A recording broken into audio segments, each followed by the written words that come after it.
and will, to the best of my ability, preserve, protect, and defend the Constitution of the United States. So help me God. Let me tell you a story called The Great Contradiction. It might sound like nonsense or cheap, lazy fiction, but it's all true, I tell you. It's true, heartless part, and while I ended ain't pretty, neither's the start. It's a serious tale about a young man called Donald, who may or may not have had a best mate called Ronald. That's not really relevant to the tale, you see. It's more about his journey to the presidency. Baby Donald arrived with a spoon between his chops, one made of silver that he got from his pops. A man born from parents of the Germanic line, immigrants to America when that wasn't a crime. At military academy, the young man learned fast that if you want to succeed, you best dodge the draft, which he managed to do with astonishing flair. Perhaps they thought the VC would target his hair. I think I made a lot of sacrifices. You have sacrificed nothing. Now this young man, he would never see action, preferring instead to join the real estate faction, where Donald raised eyebrows in the Justice Department due to a preference for white folk when renting apartments. An agreement was signed, no admission of guilt, a shrug of indifference, no tears, just still filth. His empire was spreading and his towers grew tall, but Donald was setting himself up for a fall. In Atlantic City, things weren't going fine. Donald's casinos weren't making a dime. So with the grace and good nature that one might expect from a man schooled in practices at best circumspect, with a workforce redundant, their children unfed, this two-armed bandit turned tail and fled. On 4 occasions, I've taken advantage of the laws of this country.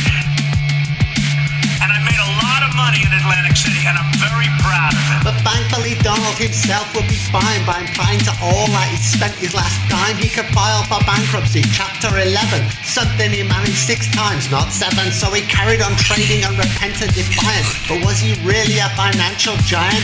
Perhaps for a different term we should hunt. And it's true there were those who would call him a others called him stupid, lazy and fat, but Donald would just turn a cheek to all that. Being obnoxious, sounds class, it was not Donald's way.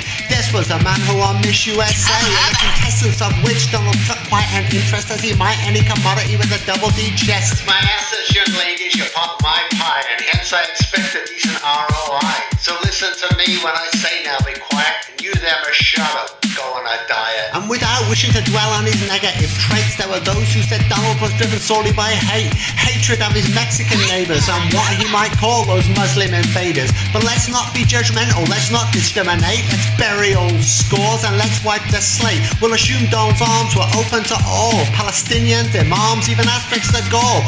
Perhaps he was tolerant, truly not fussy, indiscriminate when grabbing a girl by her pussy. What did we say that? Did it end up on tape? Never mind, it's just sexual assault, not rape. Inappropriate conduct with women. Inappropriate conduct with women. And now for the unexpected twist in the story. The bit you might question, it might sound almost corny. Together, we will make America strong again. We will make America wealthy again. We will make America proud again. We will make America safe again.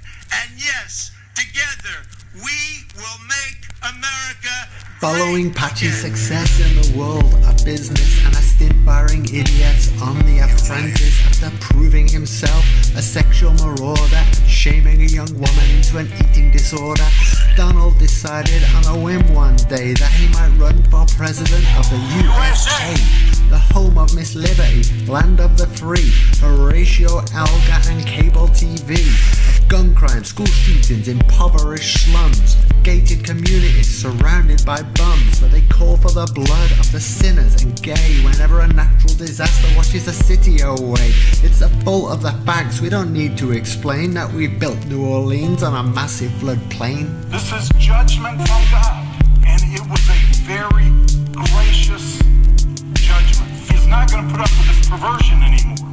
That is something the Lord is not going to put up with. Now where was I? Oh yes, the exciting part. The big election, a brand new start. The new leader was sought, who could heal the division. Someone with flair and someone with vision. Up stepped Bernie Sanders with his heart on his sleeve. A man you could trust, one whom you might believe. But Bernie, he talked in a peculiar tongue. He's saying the path that we'd taken was wrong. He blamed guns cause wars and greed and the great petrol pump. No thanks, Bernie. We'll nominate Clinton and Trump. We're going to continue to fight for every last vote. And the media cared not about Trump's indiscretions, rather Hillary's gender was called into question. Could a woman really bear the weight of a nation? Could she put on her lipstick while controlling inflation? Her being a woman was Donald's trump card, one that he played without concern or regard for morality or fairness, leading Clinton to muse. Let down by my chromosomes, what a sad way to lose. But lose she did in an unlosable contest to a man proud to be known as a philandering sex pest. A man who had boasted about sexual assault, but that was locker room banter, again nobody's fault. So now the US had its 45th president, democracy had spoken, its voice clear and evident. America didn't need healthcare for all, just wanted to get on with building that wall. It would keep out the Mexicans with their criminal ways, it might even keep the communists at bay. And also those odd ones with the towels on their heads. If we build that wall high enough, we'll sleep safe in our beds. So bear with me now as I skip a few years. Fast forward 3 decades, sorrow and tears.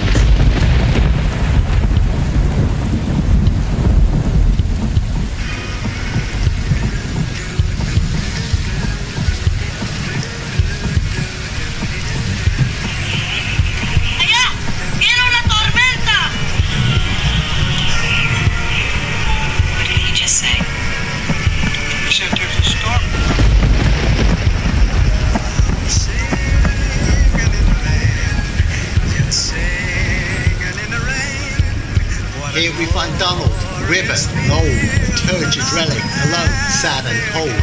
His wall kept on growing after those first blocks were laid, until it came to encircle the whole US of A. No one's getting in, there's nothing to fear. Our walls will protect us from the liberals and queers. We'll keep out those Islamic terrorist types. If they want to abuse us, they'll have to do so on Skype. But inside the wall, things turn quite rapidly sour, going from bad to badder to really bad by the hour. The Great Wall, a product of such ignorant vision, it felt less a defense, more like a prison. And in time, as the inmates sought a worthy description, came to be known as the Great Contradiction. A product of aggression dressed up as defense, in the mind of a madman who claimed to speak sense. There was nothing about the Great Wall that was great, but still Donald refused to admit his mistake. Then the economy stalled and the shops closed their doors. The rich lost their wealth and joined the poor being poor. And with its back to the world, America ground to a halt, behind the Great Wall, inside the Great Vault.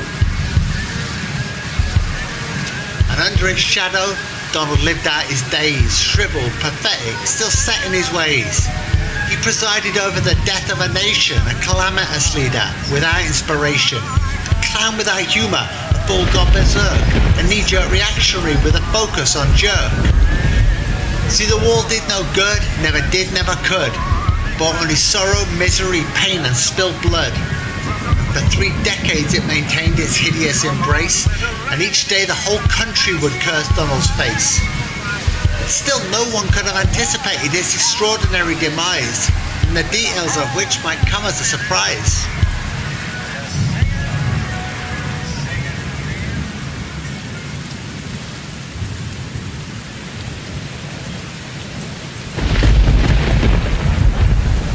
And he cried out with a mighty voice, saying, "Fallen, fallen is Babylon the Great. She has become a dwelling place of demons, and a prison of every unclean spirit, and a prison of every unclean and hateful bird."